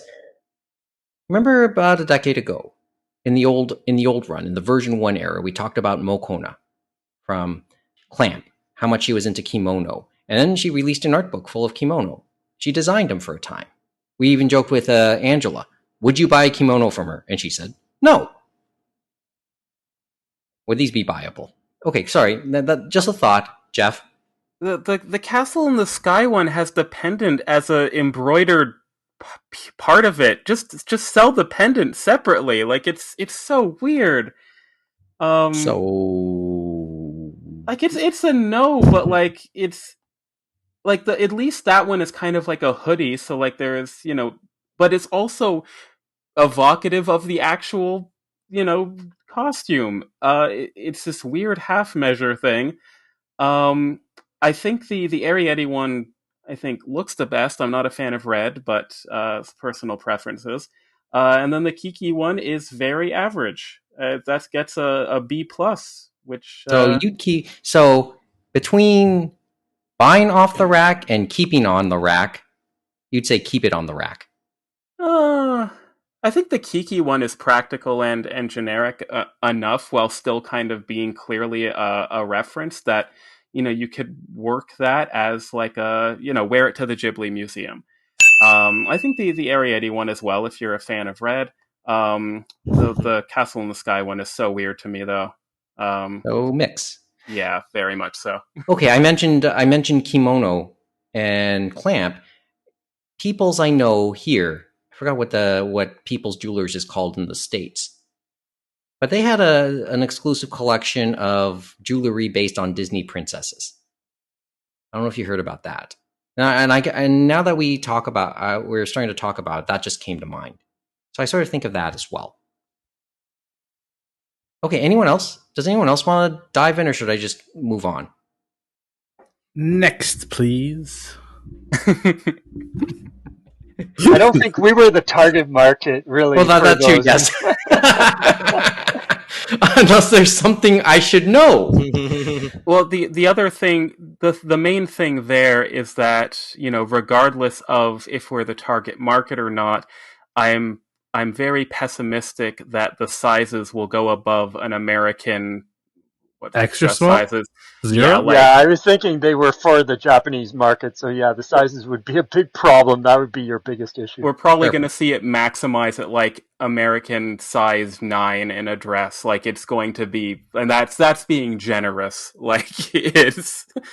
I'm not hopeful that any one of us could fit into any size release of these. Are the prices reasonable? $80 a pop?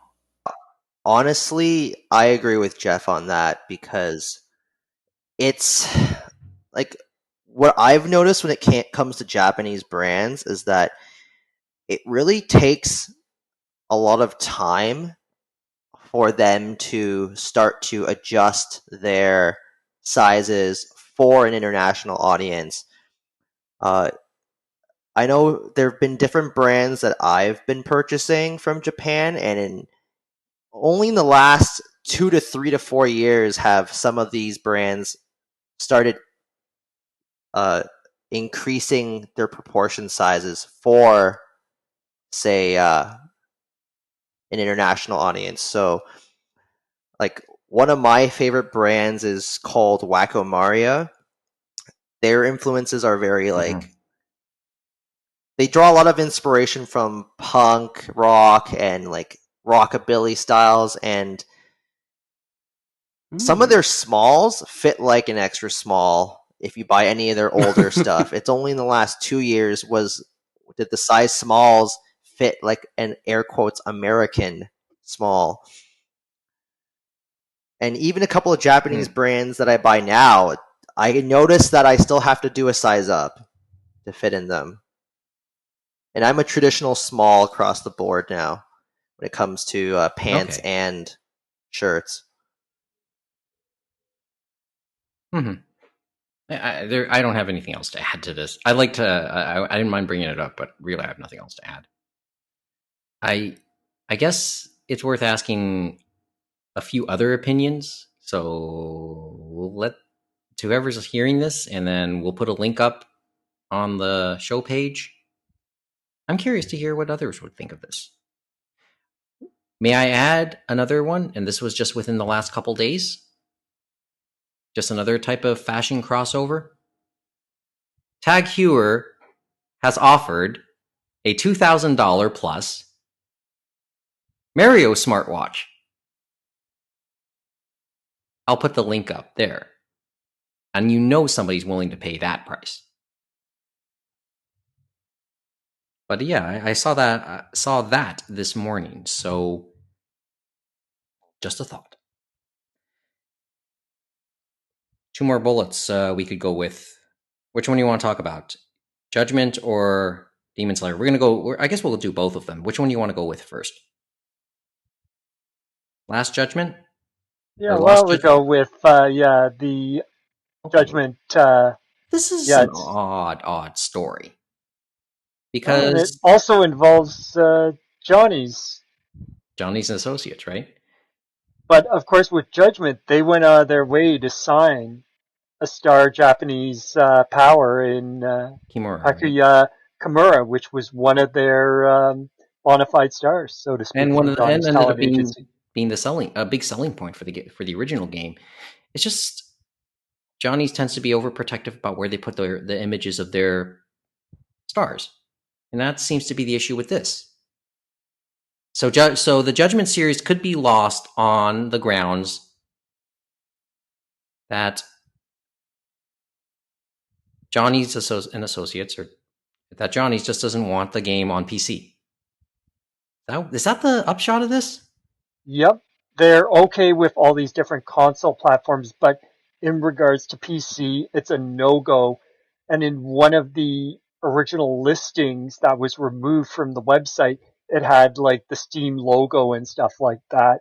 And supposedly they removed that. And then Sega later told PC Gamer Sega has no plans to bring Lost Judgment to PC at this time. So there was a bit of a kerfuffle around that because of their stance for Johnny's on PC, which is kind of behind the times to say the least. It's weird. It's not dynamic. It's just there's some roots I see too in this.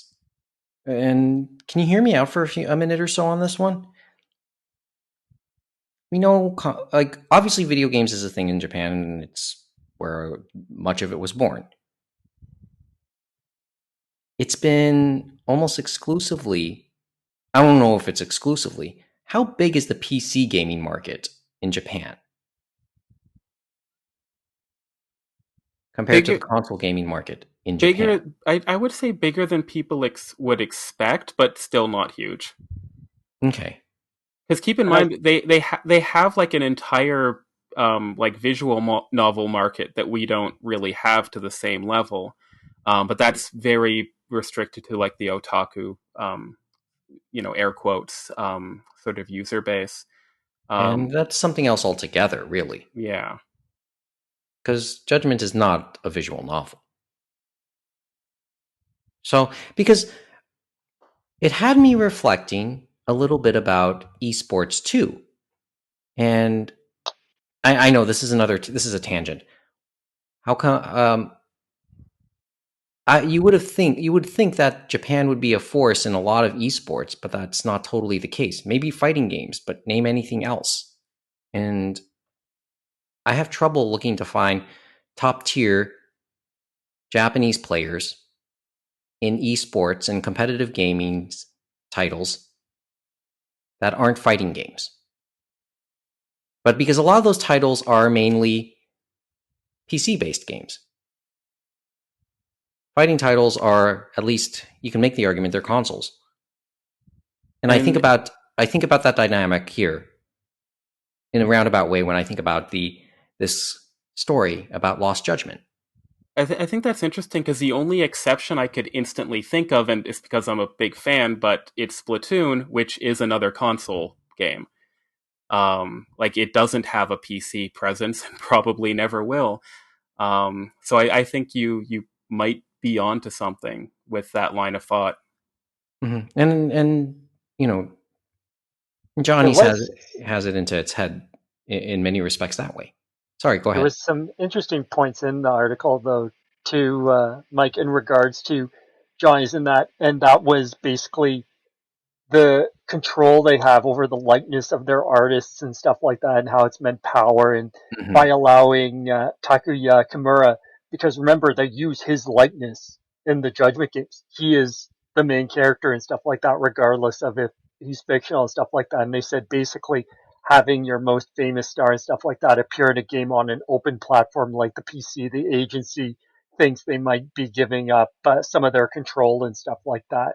And that's why they're being so hard-headed, which is crazy. But they've been so hard-headed on embracing PC and YouTube and that type of stuff. So. Trust. Back to the trust thing, and then the way Japanese like to do their business. But they definitely do it old school, that's for sure. Okay, going back, and this is another tangent and maybe roundabout. Remember I mentioned we put up all these links to more and more covers of Hatsukoi, and I want to put that Clover Z and TM Revolution Christmas Party one, which got taken down by YouTube. Trust.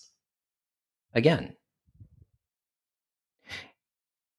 And another keeping in mind, and maybe this also ties back into the talk on Anime Tube from earlier. How much does Japan care about the outside market? Because we know about appealing to outside markets. Because Korea, we've made this argument before. Korea, especially in their music, tries to appeal to a broader market. China tries maybe a little more to appeal to a broader market. Certainly they're doing it so that at least it can overshadow the Japanese market in their own market. People are looking for those overseas dollars. More actively looking for those overseas dollars. Japan is in a better position to get it, but how much do they want it? Just a thought. And we will continue this conversation, for sure, in another form. Want to take a look at it, as they said, because they do have a shrinking market, as we know all too well. Mm-hmm.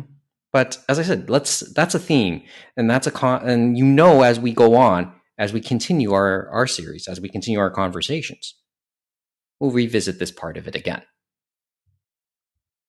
Yes or no? Can this be overcome?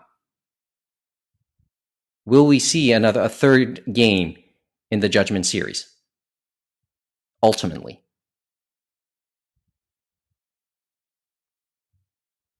No one wants to hazard a guess? I want to say there's a possibility and stuff like that, especially after Discotheque got Giants to agree to the one song, remember? After we tried so hard and Funimation couldn't. That's right, for Kodocha. That's right, good. For Kodocha, and that's what I was thinking of, was Kodocha and stuff like that, and that took almost forever, so I'm not going to say never, but it'll be interesting. It could be a slow burn. Let's just say, with them. Which that at least says, maybe. Let's a little bit of hope there. Just because there's a precedent that says they've been flexible. Right? Okay. We'll keep up with the story, and I know we'll talk about it again. Because we always say that about everything we talk about on this show. We'll talk about it again. Finally, on the topic of things we're talking about again, Demon Slayer. We had the big party last show, or was it the show before? I forgot. We talked Demon Slayer a lot. Demon Slayer's Kimetsu Gauken spin-off anime shorts will be made into a manga. I guess we knew this was going to happen sooner or later. Those little parody shorts that imagines all the characters in high school. First of all, I found them really humorous. So I guess there was a certain inevitability, because as we has so astutely said in the past.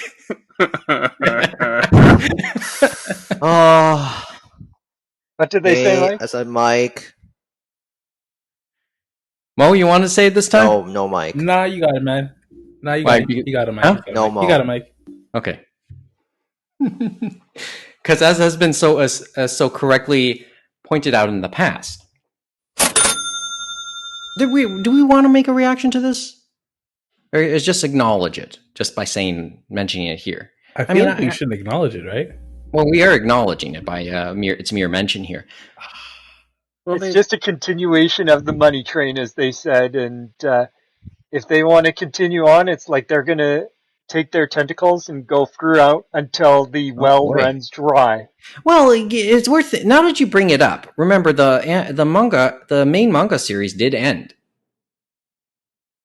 So I guess we do know, there's going back to the well right there. They're still adapting that manga series. I believe we have the second anime series coming out, that too. And they're doing all these collaborations with different companies. We've talked about the coffee company that had the collectible coffee cans of the different characters and stuff like that, and they were making bank on that. Another one I think we want to mention, a tie into this bullet, was that Gun-Ho for Ninjala, which is on Nintendo Switch free-to-play game, has teamed up with Demon Slayer basically to release skins, weapons, emotes, everything from Demon Slayer in their game, and they're putting so much effort into this compared to what they did when they teamed up with Sega and Sonic. Like they're going all in to get that Demon Slayer money, to get that gotcha moment. Mm-hmm. On the topic Because it is of a gotcha game. well, and then on the other side of the spectrum, on the topic of money, again, the hell happened to their studio? Oh, you're talking about UFO Table, right? And the Oh, I saw that. I saw that story. I was going to mention that, but I figured another day. But we had mentioned it before. Remember about that, and it was in relation. I think I'm not sure if it's Demon Slayer or which one, but it was the cafe, and I guess they were taking money from that and just putting it in the safe. And that's the thing about Japan is they're a very cash-based society. And when I hear those amounts of money, that tells me there's a problem there. There's tax avoidance going on, no doubt about it. And yes, they probably got a slap on the wrist. They paid their fines. They've paid the taxes back and all that, but it's just crazy. And they're lucky it didn't bite them in the ass because the one I remember big was Index, and that's who used to own Atlas. And they ran afoul of Japanese taxes and accounting law, and basically it destroyed that whole company and almost killed Atlas. That was their biggest thing, and that's what they sold in bankruptcy to Sega to, I guess, make back the money. Hmm.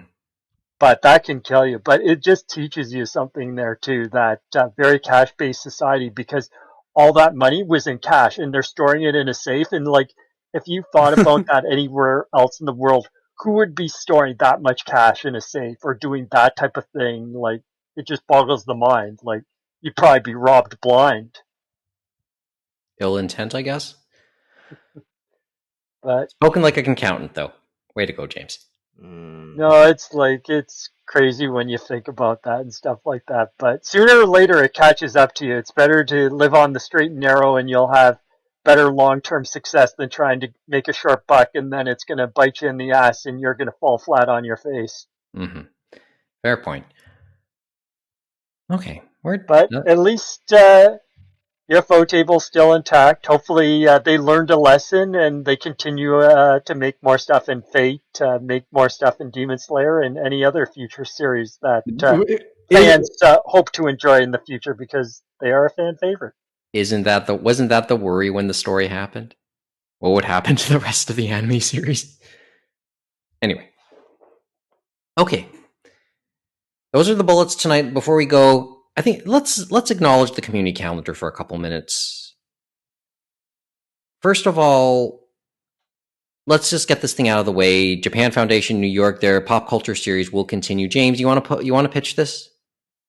Yeah, so you had mentioned some of the Japan Foundation New York, some of those series, right, Mike? Yes. And so yes. this one is happening at the end of the month. It is July 28th on YouTube, for their YouTube for Japan Foundation New York. And it's at 7 p.m. Eastern Standard Time, East Coast Time. And it's how the Japanese video game industry found, lost, and rediscovered its way. And I think that'll be an interesting insight looking at Japanese video games, how they were the titans, how they kind of lost the way when the West started to catch up during the 3D gaming era, when we're talking about Xbox, PlayStation 2, and even the 360 and the PlayStation 3, and how we had those turns with Capcom and that trying to buy, and even Square Enix buy European and North American studios to get that AAA experience, but then how it turned around again last decade where they said, we can be ourselves and still sell great games to an international audience. And I think that'll be a great story to tell. And I know one of the panelists is Chris Kohler, and he is a very insightful person on video games, and his book Powered Up is a real good insight into this type of discussion as well. And that is July 28th. You've said enough about this one. I will just hype up once again. This is a really worthwhile series. The last couple on Studio Ghibli, especially. Yeah, those were very interesting and stuff like that. They've done some great, insightful things on the topic and stuff like that to think about. So, and great speakers. we'll put up the link to the sign up for that. At a point, of course, after the fact, it will end up on their YouTube page. I do have to catch up on the series. And they are still up there on the YouTube, Mike, so no worries on that. You can still catch up. Right.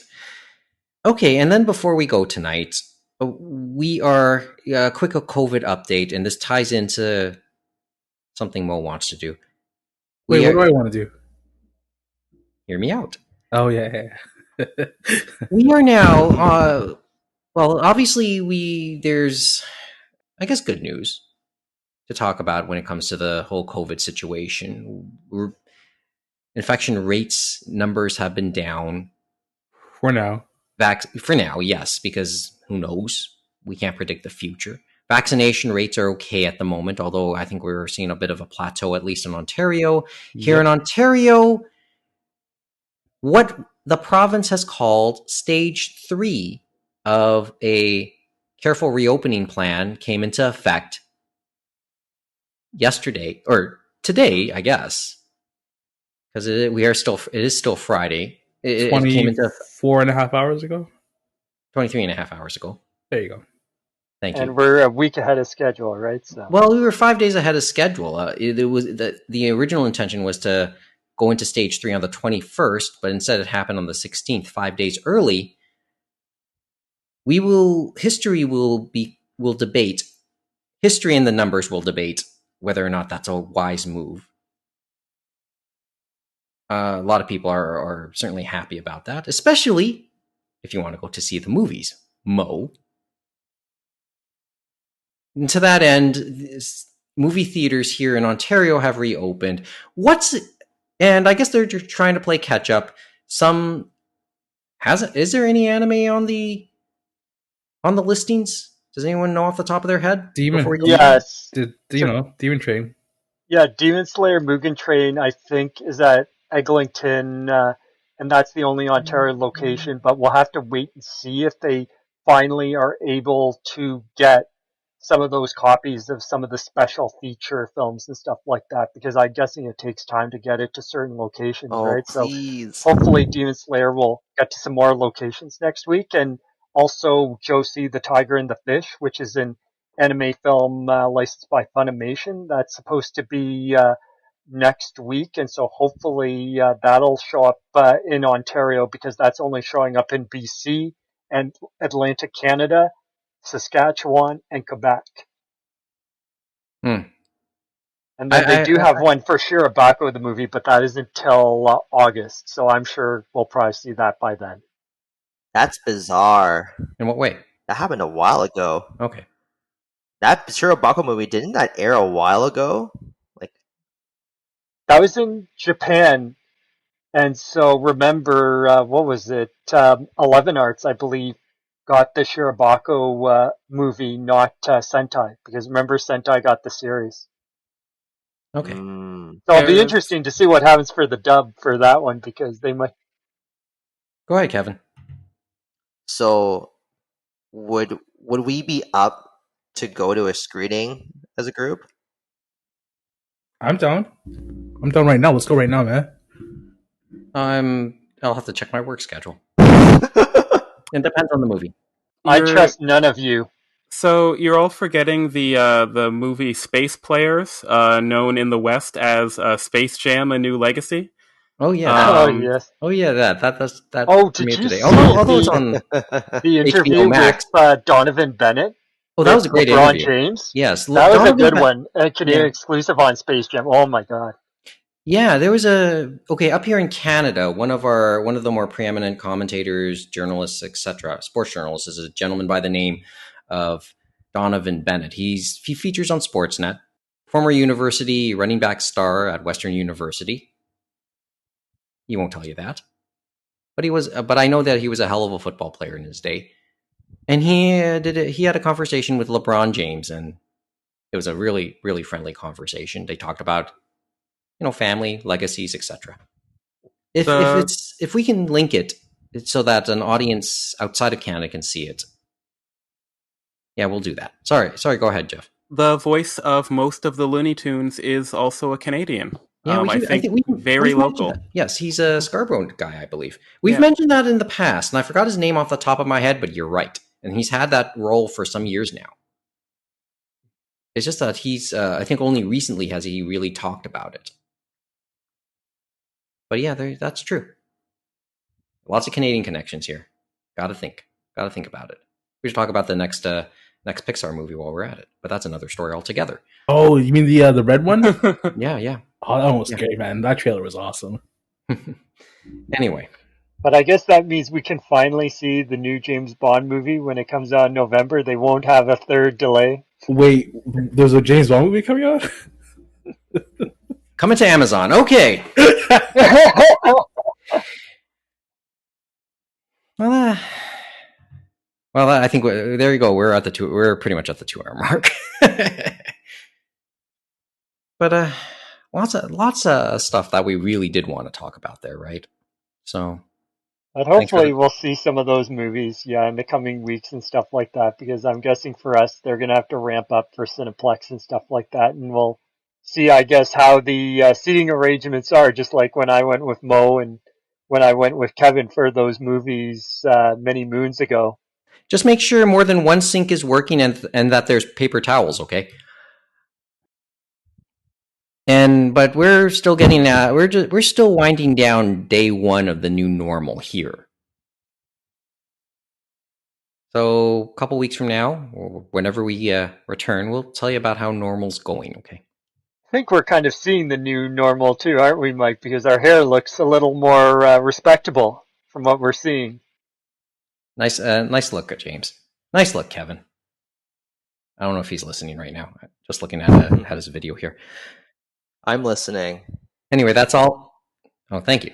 Well, then don't forget your line as I say, and that's all we have for tonight. One more time, a reminder where you can reach us: animeroundtable@gmail.com. Wait. So there is one more thing. The Jujutsu Kaisen manga is coming back. I think it's coming back this August. That got announced recently. So the hiatus is over. So I can be confused all over again. It'll be ending, yes. Way to go. So I will be confused about the plot all over again. Like I always am with that series. Okay. I wish I could say add something to that. That is all. That's all I got. Okay. Well, now we can say it, and that's all we have for tonight. One more time, a reminder where you can reach us: animeroundtable@gmail.com, @animeroundtable, animeroundtable.com. If you enjoyed this and you know somebody or have a friend you know will like it, please, word of mouth is always a good thing. Also, don't forget, if possible, to leave us a review, if you can, wherever you get your podcast, because reviews might help us in the algorithm and help us find new listeners as well.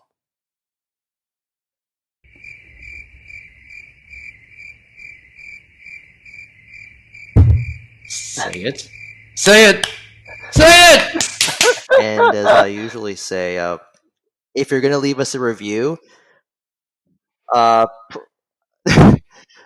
preferably a 5 or 4 star review. If you really think we're terrible, please be constructive in your criticisms. Thank you. Actually, yeah, we want to know what we're doing wrong here. We typically do episodes once every other week. Sometimes we'll do something on our off weeks too. That said, subscribe to us wherever you're hearing this so you can be notified whenever something new drops in the feed. And that's it. So until next time, thanks for listening. Good night from Toronto, and join us again for another edition of the Anime Roundtable.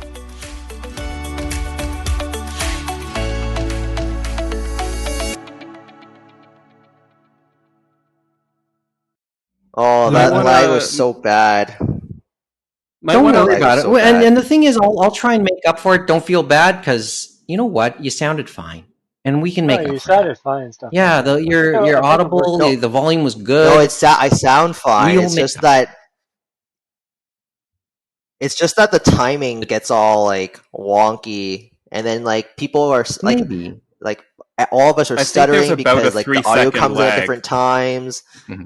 And I'm just thinking that it's like, yeah, I was never able to figure out like exactly when the lag would start or stop. So then it was just, that's why I tried to do the hand waving thing as much as I could. Okay. When you put up your hand virtually? You might want to lower the volume on your yell at Kevin at the end there, Mike. That was pretty jarring.